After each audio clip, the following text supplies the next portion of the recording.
every single best dogs for families list, Poodle's near the top. And the reason is always the same. They're so smart.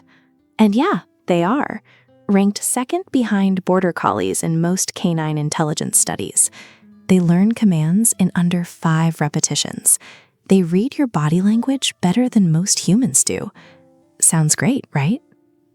It's a nightmare. I mean, okay, not a nightmare, but nobody tells you what living with a genuinely intelligent dog actually looks like on a Tuesday afternoon when you haven't walked them yet. Because a smart dog that's bored doesn't just sit there. They problem solve. They figure out the child lock on the trash can. They open doors. I've read accounts of poodles who learn to unzip backpacks, unzip them with their teeth. And the thing is, boredom in a poodle doesn't look like boredom. It looks like destruction or neurotic behavior, spinning, obsessive licking, barking at nothing, separation anxiety that escalates into something genuinely clinical. People assume they got a defective dog. They didn't. They got a dog that needed a job and didn't get one. You kinda have to think of it like, okay, imagine you took a person with a 140 IQ and locked them in a studio apartment with no books, no phone, no internet for 8 hours every day. That person's going to start losing it. That's your poodle. And the fix isn't a 20-minute walk. A poodle needs mental stimulation, puzzle feeders, training sessions, scent work, something that actually makes their brain tired. Physical exercise alone, that just builds a fitter, more anxious dog.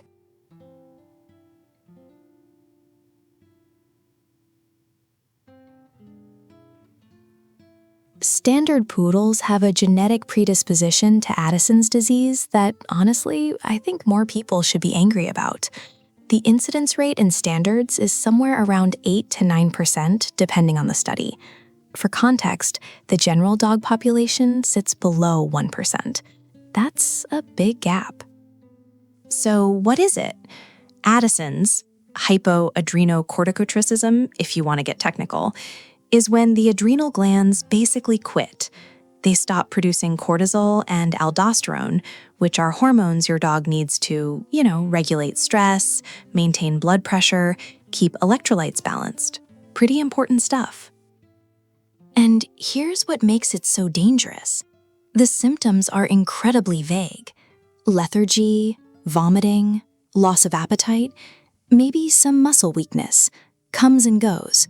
Your dog has a bad week, then bounces back, and you think, okay, maybe they ate something weird. Maybe it's stress, maybe it's nothing. Vets misdiagnose it all the time. They'll run basic blood work, see some slightly off numbers, and chalk it up to a GI issue, or, a sensitive stomach. Then one day, your dog collapses. That's an Addisonian crisis. Electrolytes crash, blood pressure drops, and if you don't get them to an emergency that fast, like within hours, they can die. And this is often the first time anyone realizes what's actually been going on. The cruel part? Once it's diagnosed, it's manageable. Monthly injections of DOCP or daily prednisone. Dogs live normal lives. But getting to that diagnosis, that's the gap that kills them. If you've got a standard poodle and they're having these weird episodic crashes, push your vet hard. Ask for an ACTH stimulation test by name. Don't wait for the crisis.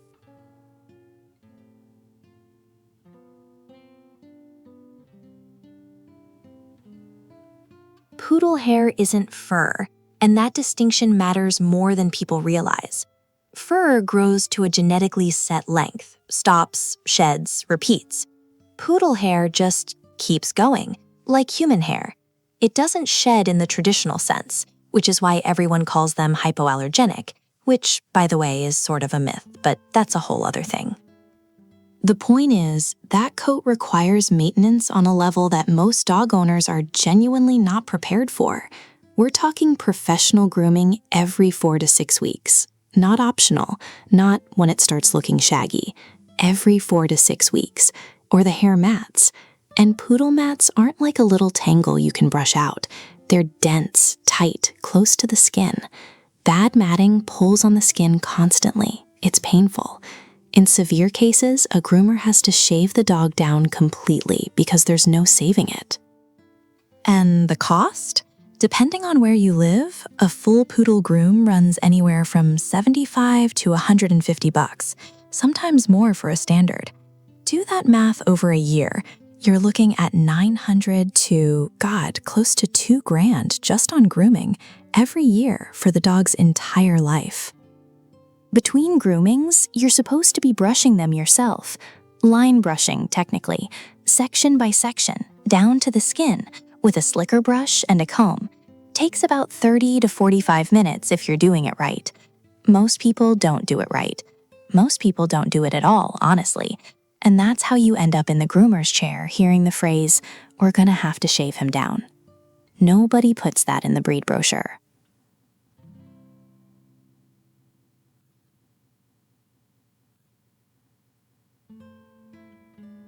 Poodles don't just like you, they lock onto you, like fully.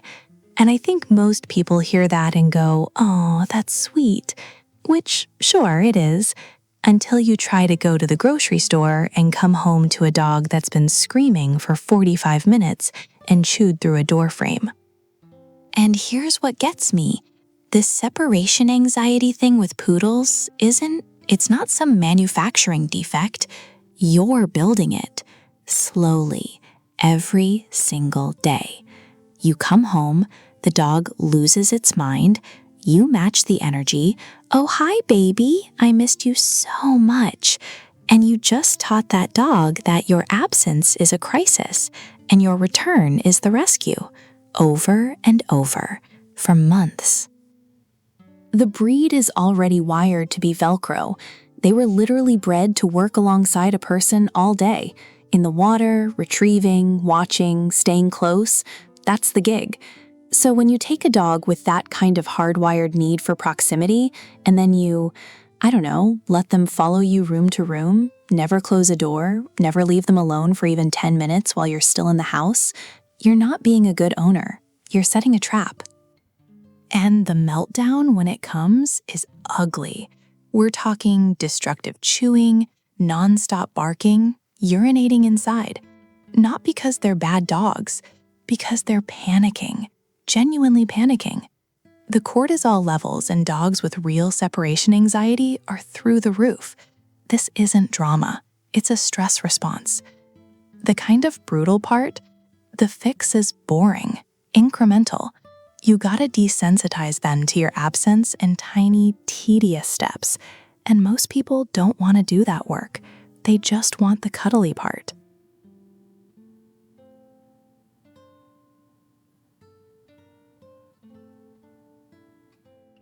Progressive retinal atrophy, PRA, sounds clinical, sounds like something a vet rattles off on a pamphlet. But what it actually means is your poodle's retinas are deteriorating, slowly, quietly, and by the time you notice anything's wrong, a huge chunk of their vision is already gone. That's the thing that makes this one so nasty. It's not sudden. The dog doesn't bump into a wall one day and you go, "Oh no." It starts with night vision. They get a little hesitant in dim light. Maybe they don't want to go outside after dark anymore. Maybe they pause at the top of the stairs when the hallway lights off. And you think, they're just being weird. Dogs are weird sometimes. You move on. But the disease doesn't move on. It keeps going. The photoreceptor cells in the retina just die off, gradually. Rod cells first. Those are the ones that handle low light. And then the cone cells follow. And there's no treatment, no surgery, no drops. Once it's progressing, it's progressing. Miniature and toy poodles get hit harder than standards, statistically. And the genetic test exists. That's the frustrating part. A responsible breeder screens for it. A DNA test before breeding can basically eliminate it from a line, but not every breeder does it. Some don't even know about it. Some know and skip it because testing costs money and cuts into litters. So you end up with a dog that's going blind at 4, 5, 6 years old, and you're standing there wondering why nobody told you to ask for the test results, because nobody did.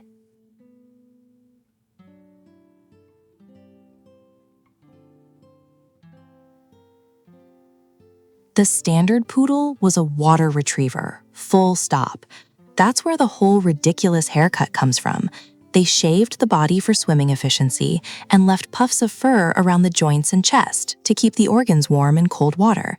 It wasn't fashion, it was function. And the dog underneath that haircut was an athlete, a serious one. Then you've got the miniatures and toys, and people kind of assume smaller dog, lower needs, which no, not even close. The drive got compressed, not removed. You took a working dog's brain and put it in a smaller body. The engine's still running hot. I think the average poodle owner drastically, and I mean drastically, underestimates how much stimulation this breed needs. A 20-minute walk around the block is not it. That's a bathroom break. A poodle that's not getting enough mental and physical output doesn't just get bored, it gets creative. And creative poodle is a destructive poodle. They'll unzip bags, open cabinets, figure out doors. I've read accounts of poodles that learn to turn on faucets, not because they're defiant, because their brain is screaming for something to solve. And the mental piece is the part people miss. You can run a poodle for an hour and it'll still be restless if you haven't given it a problem. Nose work, trick training, puzzles, something. They ranked second in Stanley Coren's intelligence tests, right behind the Border Collie. That kind of processing power doesn't just idle quietly. So yeah, if your plan is a calm apartment dog that naps all afternoon, a poodle's gonna teach you otherwise, pretty fast.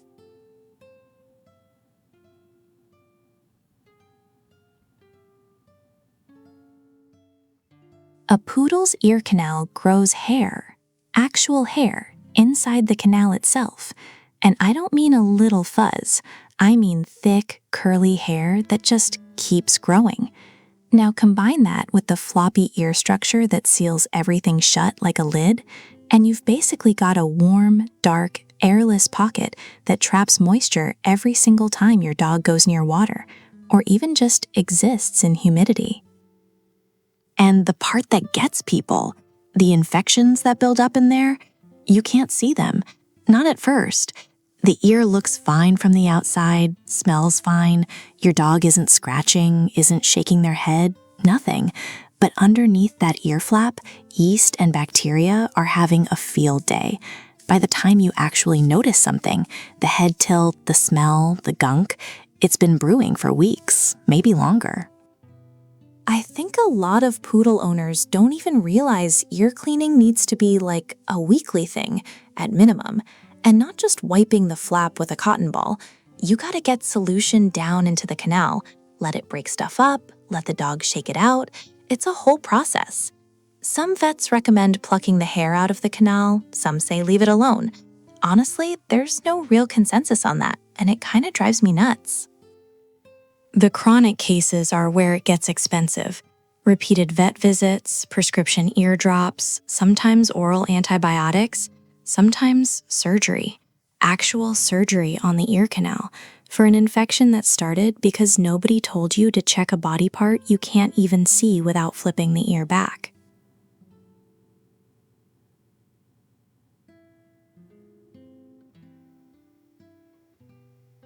Standard poodles have one of the deepest chest-to-body ratios of any breed. And that matters because, okay, this is gonna sound dramatic, but it's accurate. That chest shape is basically a precondition for one of the fastest killing emergencies in dogs, gastric dilatation volvulus, GDV, usually just called bloat, which honestly undersells it by about 1,000%. What happens is the stomach fills with gas, expands, and then twists, rotates on its axis. Once it twists, nothing can get in or out. Blood supply gets cut off. The stomach tissue starts dying. And the dog goes from fine, eating, playing, totally normal, to critical in about 3 hours, sometimes less. The thing that messes with people is how fast it moves. You're not watching a slow decline. You're watching a dog who was running around 20 minutes ago, suddenly pacing, trying to vomit and can't, belly getting visibly tight. And if you don't recognize those signs and get to an emergency vet, not your regular vet, an emergency vet with surgical capability within that window, the survival rate drops off a cliff. I think what bugs me about this is how few standard poodle owners even know GDV is a breed-specific risk. Great Dane owners know, German Shepherd people know, but poodles? People think of them as the hypoallergenic family dog, the smart one, the one that does tricks. Nobody's sitting you down at the breeder and saying, hey, by the way, this dog's stomach can literally kill it in an afternoon. Preventative gastropexy, where they surgically tack the stomach to the abdominal wall, is a real option, usually done during spay or neuter, but hardly anyone even knows to ask.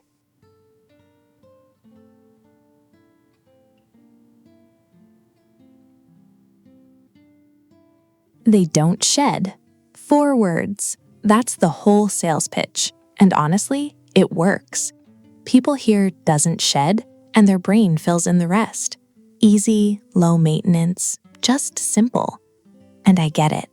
After you've lived in a house coated in lab fur, a dog that doesn't leave hair on your couch sounds like a miracle. But what doesn't shed actually means in practice is this. The hair doesn't fall out. It keeps growing and growing. And because it's curly, it tangles into itself, which means it mats fast. We're talking if you skip brushing for 3 or 4 days, you can get mats tight enough that a groomer has to shave them out. That's not an exaggeration. So now you're brushing every day, or every other day if you keep the coat short, and you're booking a professional groomer every 4 to 6 weeks. Poodle coats need to be clipped properly. This isn't a grab the kitchen scissors situation. A decent groom runs, $60 to $100, depending on where you live, the size of the dog, the condition of the coat. Do the math on that over a year. Over a lifetime, you're looking at thousands of dollars just on haircuts. And if you let it go, skip appointments, skip brushing, figure you'll catch up later, the mats get tight enough to pull on the skin. That's painful. It can cause sores underneath. I've heard groomers talk about dogs coming in so matted, they basically have to do a full shave down, and then they find skin infections hiding underneath that the owner had no idea about. Low maintenance is what people say who've never actually owned one, or who owned one and gave up on the coat within 6 months.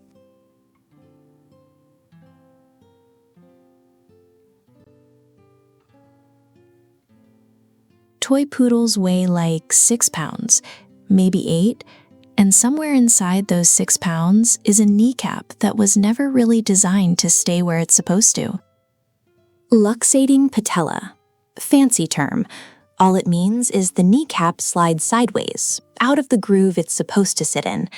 And in toy and miniature poodles, this happens a lot, like way more than people realize. Some estimates put it around 30 to 40% of toys, depending on the study.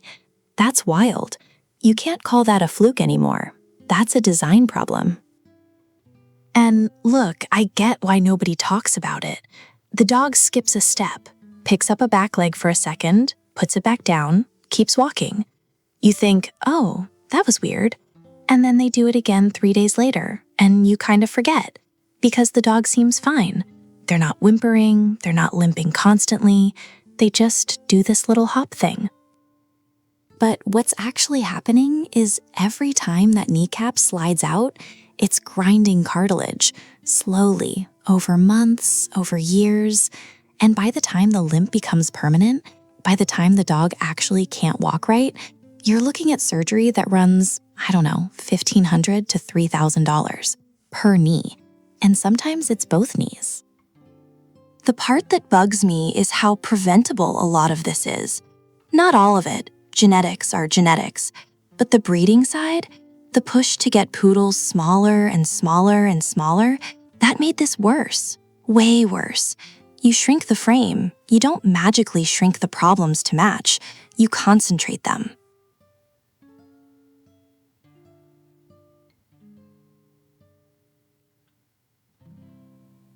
A poodle's coat grows constantly, like human hair. It doesn't shed, it just keeps going. And everybody loves that, right? Hypoallergenic, no fur on the couch, great. But that same coat, if you're not on top of it, and I mean really on top of it, turns into a trap. Matting in poodles isn't cosmetic. I think people hear matted fur and picture like a bad hair day. A mat pulls constantly. It tightens against the skin, and over time, it creates these hot, airless pockets where moisture gets trapped. Bacteria builds up, skin breaks down, you get sores, actual open wounds hidden under fur that looks, from the outside, maybe a little rough, but not that bad. And the dog won't tell you. Poodles are weirdly stoic about pain. They'll let a mat pull on their armpit for weeks and just adjust how they move, slightly.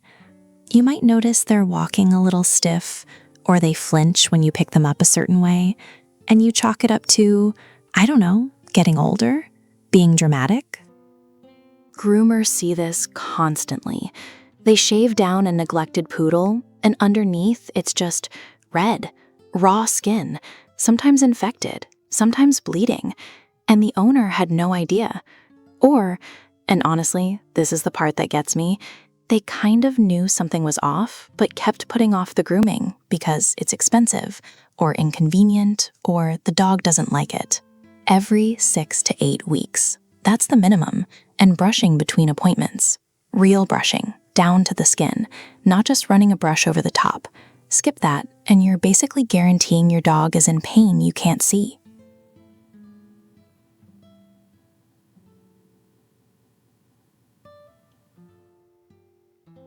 Poodles pick a person. I mean, they'll be friendly with everyone, sure. They're social dogs. But there's one person, the person, and that bond is intense, almost uncomfortably intense sometimes. Which sounds cute. And it is, kinda, until you leave. Separation anxiety in poodles doesn't get talked about enough, I think, because it doesn't always look dramatic. A lab with separation anxiety will eat your couch. A husky will howl until your neighbors file a noise complaint. A poodle will just shut down. They pace, quietly. They lick their paws until the skin's raw, and you come home and don't even notice because the fur covers it. They stop eating, not in a big, obvious, refusing the bull way, more like they just don't finish. They pick at it. You think they're being picky. Some of them shake. Some of them just sit by the door for hours. And yeah, I know every breed can get separation anxiety, but poodles, especially standards and minis, they're ranked consistently in the top 5 or 6 breeds for it. And that makes sense, right? You breed a dog for centuries to be a human companion, to read your moods, to stay close, to work alongside you, and then you leave them alone in an apartment for 9 hours, something's gonna break. And the fix isn't easy. It's not a puzzle toy. It's not leaving the TV on. Those help, maybe, on the margins, but real separation anxiety, the kind where the dog is genuinely in distress, that takes behavioral work. Slow desensitization, sometimes medication, definitely patience. Way more patience than people signed up for when they picked the cute curly puppy at the breeder.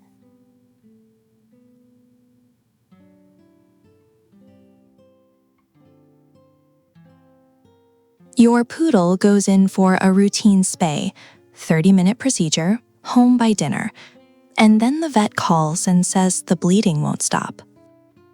That's how a lot of people find out about von Willebrand's disease. On the table, mid-surgery, when it's already a crisis. It's a clotting disorder. The blood doesn't cooperate, basically. There's a protein, von Willebrand factor, that's supposed to help platelets stick together and form a clot. In dogs that have this, that protein's either missing or it just doesn't work right. So cuts that should stop bleeding in a couple minutes don't, or they stop and then start again hours later, which is honestly worse because you think you're in the clear. Standard poodles get hit with this more than most breeds. type 1 usually, which is the milder version. And I say milder with some heavy air quotes, because mild still means your dog can bleed out during a dental cleaning if nobody's paying attention. It's not always dramatic. Sometimes it's nosebleeds that last a little too long, gums that bleed weird when they chew a toy, stuff you'd write off as nothing. And here's what gets me. There's a genetic test, a cheek swab, costs maybe $40-50, and a lot of breeders just don't do it. Or they do and don't share the results unless you specifically ask. Which, come on. If you've got a poodle and you don't know their von Willebrand status, get the test done before any procedure that involves cutting. Spay, dental, whatever. Get the swab first, because finding out on the operating table is not how you want to learn this particular lesson.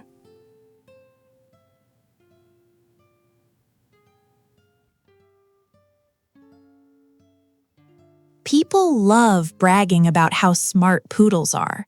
Top 5 in every list. And yeah, they're smart. But nobody tells you what that actually looks like on a Tuesday afternoon when you've been gone for 9 hours. Smart means they get bored fast, really fast. And a bored poodle doesn't just lie there looking pathetic. A bored poodle problem solves. Except the problem they've decided to solve is how to unzip your couch cushion, or how to get the pantry door open. I've read about one that figured out a child-proof latch. A child-proof latch. The thing literally designed to outsmart a toddler. Gone in 10 minutes. And the destruction isn't random. That's the part that kind of messes with people. It's not like a puppy who chews whatever's closest. It's targeted. They'll walk past every toy you bought them and go straight for the one book on the shelf you actually care about. It feels personal. I mean, it's not, but it really, really feels like it. The obvious answer is more exercise, right? Longer walks. And sure, that helps a bit, but a poodle that's physically tired and mentally bored will still find a project. They need stuff that makes their brain actually work. Puzzles, training games, real problem solving. A 30-minute walk around the block? For a beagle, that's a great day. For a poodle, that's the warm-up. You haven't even started. And you can't fake it either. You can't just toss them a Kong stuffed with peanut butter and call it a day. They'll empty that thing in 4 minutes and be right back staring at the cabinet latch, running the math. These dogs need a job, and if you don't give them one, they'll assign themselves one. You will not like the job they pick.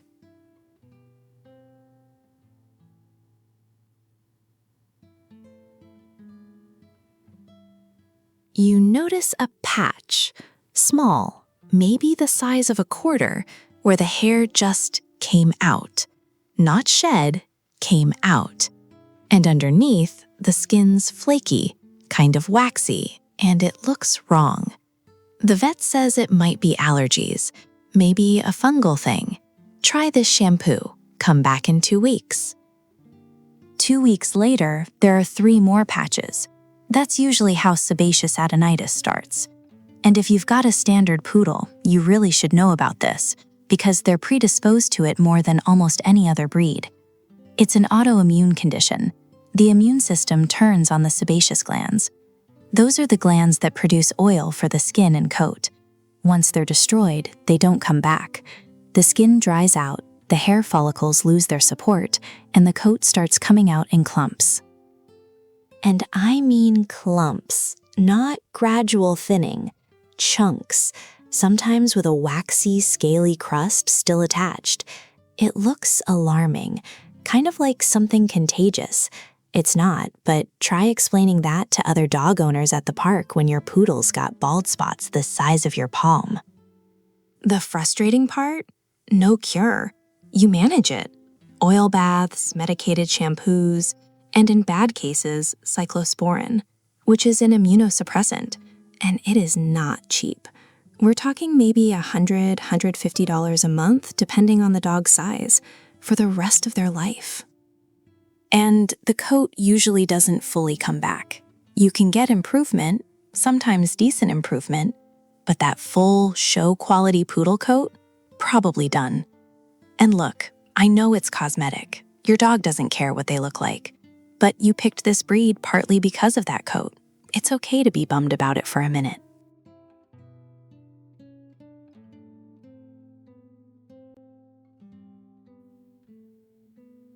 You come home after a garbage day at work, haven't said anything, haven't slammed a door, you just walked in, and your poodle's already different.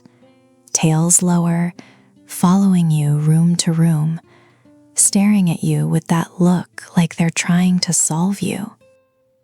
People hear poodles are smart and they picture tricks, obedience ribbons, and cute Instagram videos. But the intelligence thing goes way deeper than that. Poodles are reading you constantly. Your breathing, the tension in your jaw, the way you set your keys down a little too hard, they catch all of it, stuff you don't even realize you're broadcasting. And sure, on paper, that sounds great. A dog that's tuned into you? Who wouldn't want that? But that sensitivity isn't selective. They don't just pick up the good stuff. When you're stressed, they're stressed. When you're anxious, they kind of absorb it, metabolize it almost, take it into their body, and they can't do anything with it. They just sit there carrying it around. Behaviorists have been saying for years that poodles are one of the breeds most prone to anxiety disorders. And a big chunk of that isn't baked into the DNA. It's environmental. It's the dog mirroring whatever the owner's going through, and neither of them realizing it's happening. So you've got this animal that's basically an emotional sponge with no way to wring itself out. The worse you feel, the worse they feel.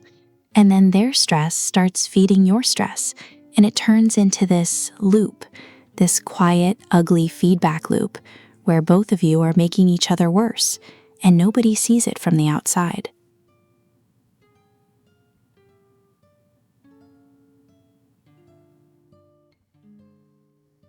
"3 months. That's all it takes.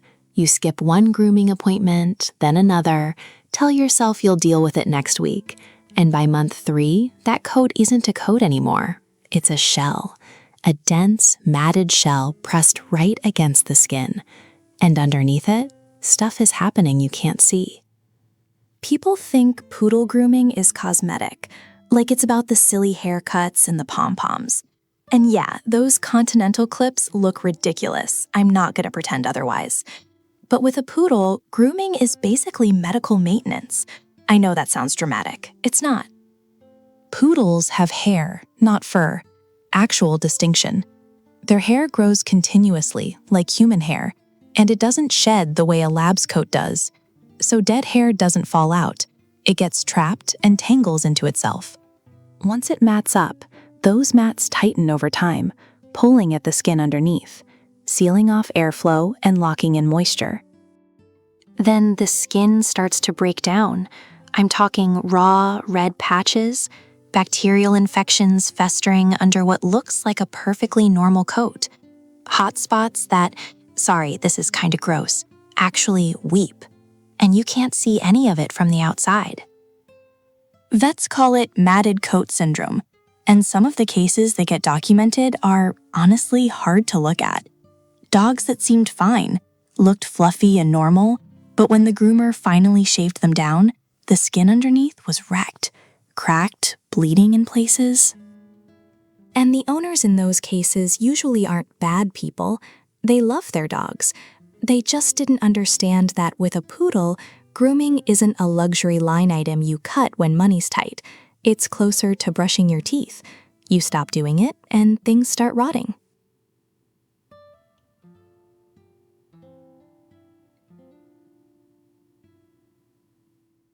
A standard poodle from a decent breeder runs you, what, $1,500? $2,000? Some charge way more. And for that price, you'd kind of think you're getting a healthy dog, like somebody screened for the obvious stuff before you handed over your credit card. And some breeders do. The good ones test for hip dysplasia, eye conditions, a handful of genetic markers. But the list of things poodles are predisposed to is honestly kind of alarming once you sit down and actually read through it. Epilepsy's the one that catches people off guard. idiopathic epilepsy, meaning the dog seizes and nobody can tell you exactly why. It tends to show up between ages 1 and 5, right when you're past the chaotic puppy phase and you think you're in the clear. And there's no cure. You manage it. Medication for life, regular vet visits, dosage adjustments, this constant low-level dread that the next seizure is around the corner. Then you've got Addison's disease. The adrenal glands basically quit producing enough cortisol, and the symptoms are maddeningly vague. Dog's tired, doesn't want to eat, throws up every now and then, so it gets misdiagnosed a lot. Dogs go months, sometimes over a year, before somebody figures out what's actually going on. Progressive retinal atrophy, cataracts, von Willebrand's disease, which is a clotting disorder. Your dog gets a minor cut and the bleeding just doesn't stop. Bloat, which can kill a standard poodle in hours if you don't catch it fast enough. And yeah, every breed has a list. I get that, but poodles are a breed where the list is long, and none of it is cheap to treat. You could be looking at thousands in vet bills for conditions that were baked into the genetics before you ever picked that puppy up.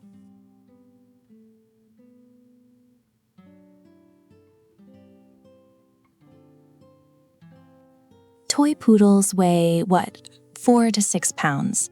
Some barely clear 4. And somewhere along the line, people decided that because the dog is small, everything about it must be small. Small needs, small problems, small personality. Put a bow on its head, carry it in your bag, done. But you've got a poodle brain stuffed into a 4-pound body, and that brain needs stimulation, real engagement, real problems to chew on. When it doesn't get that, when you treat a toy poodle like a living accessory, you don't end up with a quiet little lapdog, you end up with a nervous wreck. The barking thing is real, and I think a lot of people just write it off, like, oh, that's what small dogs do. But it's not a small dog thing, it's an anxiety thing. The dog is understimulated and overwhelmed at the same time, and barking is the only outlet it has. Every noise, every stranger at the door, the dog goes off. Not because it's mean, it's just scared out of its mind. And honestly, a lot of this gets created by the owner. People carry toy poodles everywhere, hold them constantly, never let their feet touch the ground around other dogs. So the dog never learns how to be a dog, never figures out that the world isn't some giant incoming threat, and it starts developing these, I guess you'd call them coping mechanisms, except they look a lot like neuroses. Circling, obsessive licking, trembling, snapping at hands that reach for it too fast. The weird part is, a well-socialized toy poodle that actually gets mental stimulation, one of the best small dogs you can own. Seriously, smart, affectionate, genuinely fun to be around. But that version takes work, and most people aren't signing up for work when they pick a dog that fits in a handbag.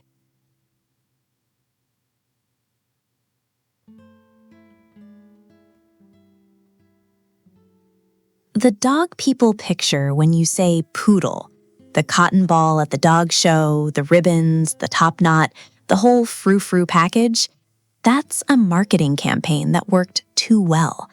Like, historically too well. We took a water retriever, a serious working dog, and sold it back to ourselves as an accessory, and then got mad at it for being too much dog. Because most of these struggles aren't really about the dog, they're about the gap between what people sign up for and what they actually got. You think you're getting a hypoallergenic lap warmer. What you got is a smart, sensitive, neurotic, slightly too aware of everything athlete with a coat that runs you $80 every 6 weeks and a brain that'll outwork your free time without breaking a sweat.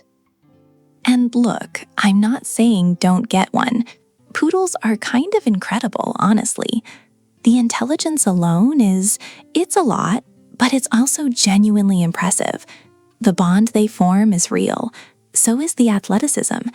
If you're the right person, this is one of the best dogs on the planet. Maybe top 5. But the right person is the catch.